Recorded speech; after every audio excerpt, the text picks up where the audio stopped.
Goeiemôre vriende en baie welkom by ons oordenkings op hierdie pragtige Dinsdagoggend. En ja, ons gaan voort met Johannes, by Johannes 7 vanaf vers 40. Sommige uit die skare wat hierdie woorde gehoor het toe gesê, hy is waarlik die profeet. Ander het gesê, hy is die Christus. Nog ander het gesê, die Christus kom tog nie uit Galilea nie. Het die skrif nie gesê die Christus is uit die nageslag van Dawid en kom uit Bethlehem, die tuisdorp van Dawid nie.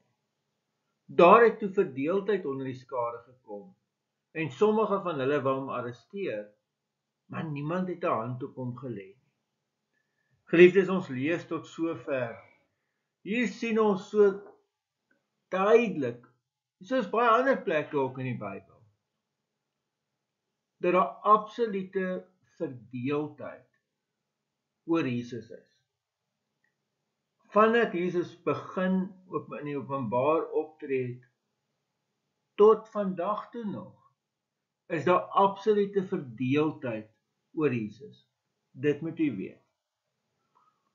Party sê, hy is waarlik die profeet, ander sê hy is die Christus, ander sê, nee, maar kom die Christus, kan ons nou nie uit Galilea uitkom nie, hulle weet ons nou nie, hy het in Bethlehem gebore nie, en daar's verskillende opinies oor Jesus. Ek wil jou baie mooi vra vanoggend, om by 'n vraag stil te staan, nie te vinnig oor dit gaan nie, gaan dink regtig daaroor, wie is Jesus vir jou? Amen.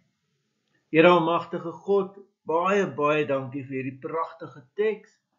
En ja, Here, ons besef, ons sien dit ook hier by ons, dat daar verdeeldheid is oor wie Jesus is. Maar dankie dat ons onder leiding van die Heilige Gees kan besef dat hy waarlik die Christus is. Amen. Geliefdes, mag jy 'n baie mooi en 'n baie geseënde dag hê. Totsiens.